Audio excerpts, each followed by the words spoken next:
This has a heavy-duty locking carabiner that I use. So you just twist that and it opens or it locks. And I hook that right onto my belt.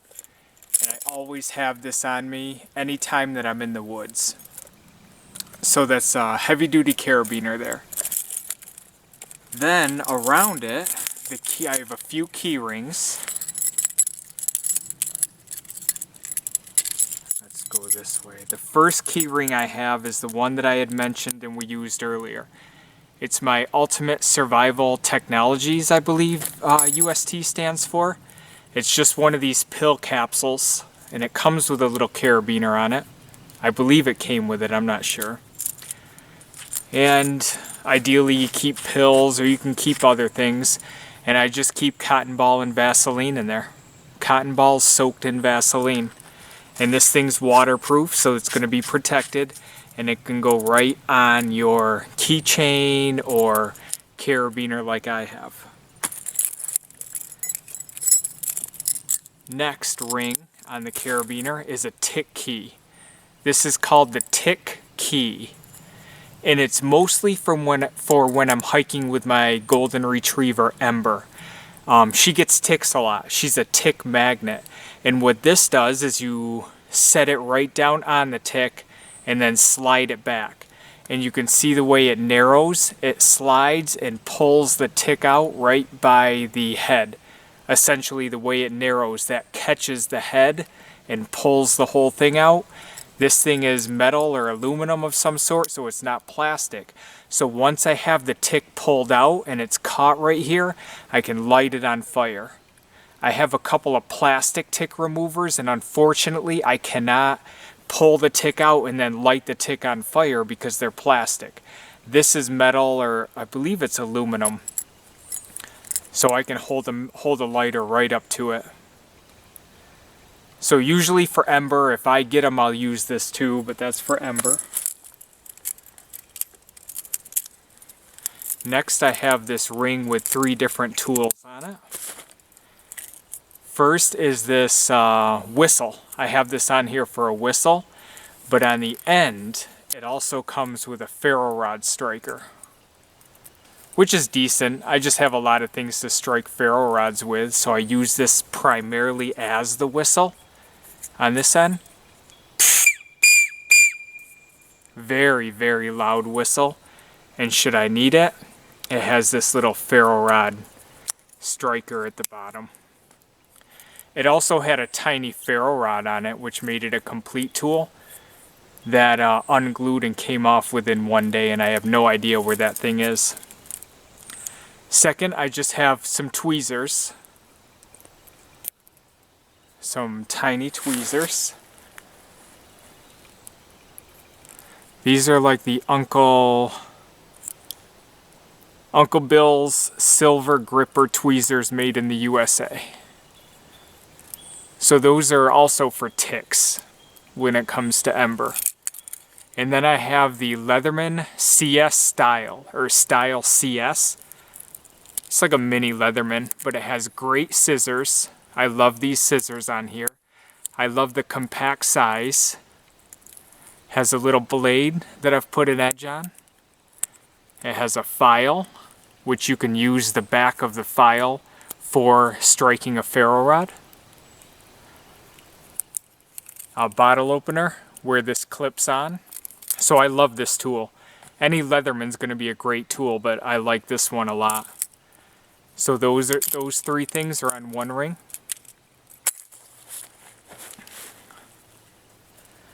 Now let's break into the fire kit itself.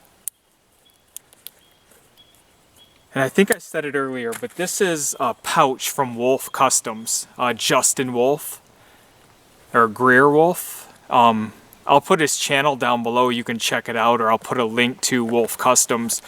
He does tremendous leather work. He does Kydex sheaths, he does leather sheaths, he does a lot of handmade stuff, and it's tremendous. I mean, this thing is great. I've had it for well over a year now, and I've used it as my fire kit. It's called the Affordable Woodsman Tinder Pouch, and I hooked as you saw, I hooked the carabiner right here, and just carry it that way. And I've done so.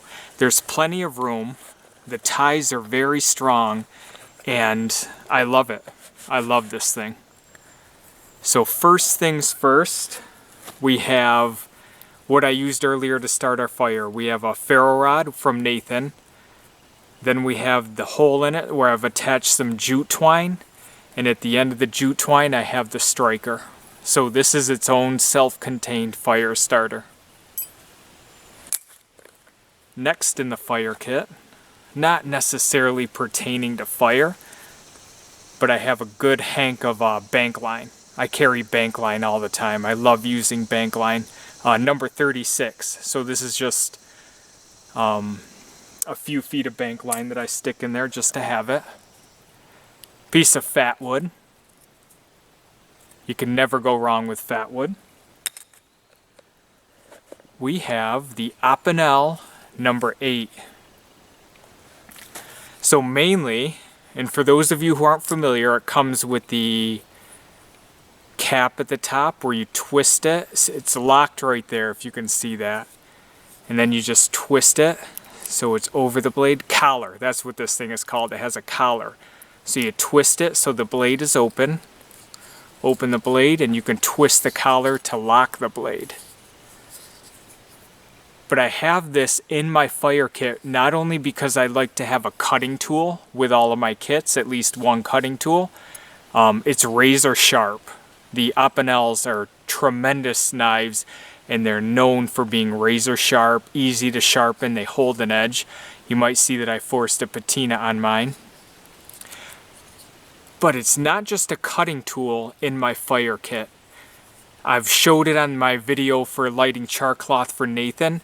You can hit this with a piece of flint or flint-like material and get sparks.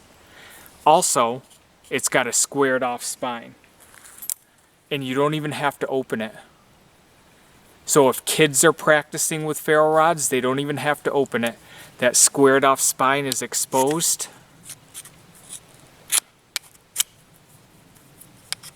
There we go.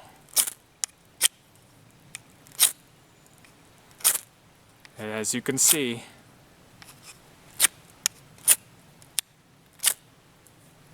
that thing strikes sparks for you. So a great fire tool to have in my fire kit.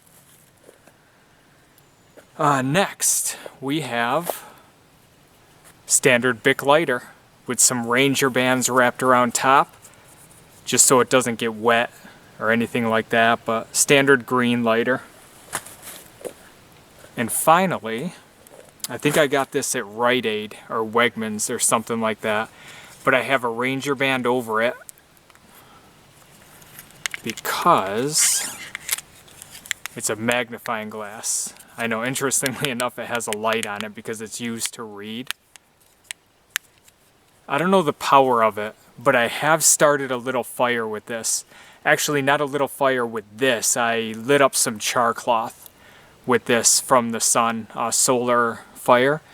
I lit up some char cloth and blew that to life in a bird's nest. But it worked just fine.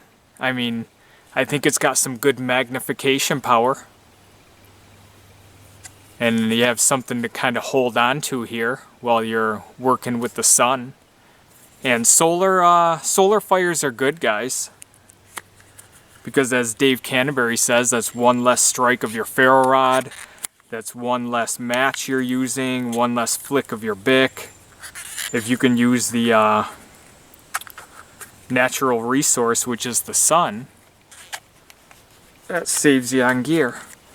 So I don't put this on anyway, I just make sure that the lens is covered so it doesn't get all scratched up in there. And that's my fire kit, guys. That's what I carry on my hip at all times. Now I have redundancies of a lot of this stuff. You know, in my pack I have a lot of other ways to start fire.